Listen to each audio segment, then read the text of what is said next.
కార్యక్రమానికి విచ్చేసిన ముఖ్య అతిథులు అరకు పార్లమెంట్ అరకు నియోజకవర్గ అభ్యర్థి రేగం మచ్చలింగం అన్న గారికి నా హృదయపూర్వక నమస్కారం తెలియజేస్తూ, అలాగే వివిధ 23 పంచాయతీల నుంచి వచ్చిన కార్యకర్తలకు, గృహ సారథులకు, కన్వీనర్లకు, నా తోటి సర్పంచులకు, అలాగే ఎంపీటీసీలకు, వేదికపై ఉన్నటువంటి సీనియర్ నాయకులు, వివిధ లీడర్లకు అందరికీ కూడా నా హృదయపూర్వక నమస్కారం తెలియజేస్తూ, ఈరోజు ఈ యొక్క కార్యక్రమాన్ని ముఖ్య ఉద్దేశం మన పంచాయతీలో గౌరవశ్రీ ముఖ్యమంత్రి వర్యులు జగన్మోహన్ రెడ్డి గారు ఈ యొక్క కార్యక్రమాలు చేసినటువంటి ఒక కార్యక్రమాన్ని ప్రతి పంచాయతీలో కూడా మనమందరూ కూడా సందర్శించి ప్రజల్ని అవేర్నెస్ కల్పించడమే ఈరోజు ఒక కార్యక్రమాలు. ఈరోజు ఎన్నో పార్టీలు, ఎన్నో కూటమిలతో పంచాయతీలో సందర్శిస్తున్నటువంటి సమయం ఇది.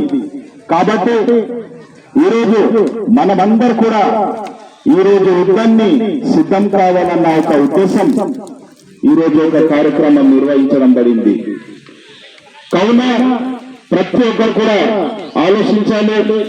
వైసీపీ సైనికుల్లాగా ఈరోజు మనమందరూ కూడా ప్రతి ఒక్క పంచాయతీలో మన గ్రామంలో మనం సందర్శించి ప్రజల్ని మనం చేస్తున్నటువంటి కార్యక్రమాల్ని వాళ్ళందరినీ కూడా అవగాహన పరిచి వారికి మన రాష్ట్ర ముఖ్యమంత్రి వర్యులు జగన్మోహన్ రెడ్డి గారు చేసినటువంటి కార్యక్రమాలు వాటి కోసం వాళ్ళందరికీ అర్థమైనట్టు చెప్పి వాళ్ళని మరి ఓటు ఇచ్చేటటువంటి బాధ్యత మనపై అందరిపై ఉందని చెప్పి సభాముఖంగా మీ అందరికీ తెలియజేస్తా ఉన్నాను. అలాగే ఈరోజు పంచాయతీల్లో కూడా వెళ్ళినట్లయితే కొన్ని పంచాయతీల్లో పరిస్థితి ఎలా ఉందంటే, కొంతమంది పెన్షన్ ఎవరిస్తున్నారమ్మా అని వాళ్ళకి అడిగిన తర్వాత ఎవరైతే క్లస్టర్లు వార్డు మెంబర్ ఉంటారో వాళ్ళు పేరు చెప్పేటటువంటి పరిస్థితి ఈరోజు మన పంచాయతీలో ఏర్పడతా ఉన్నది. ఇటువంటిది రాకుండా మనమందరూ కూడా ముందు జాగ్రత్త పడడానికి ఈరోజు నిర్వహించినటువంటి సభ ఈ సిద్ధం సభ. కాబట్టి మిత్రులందరూ కూడా గమనించాలి.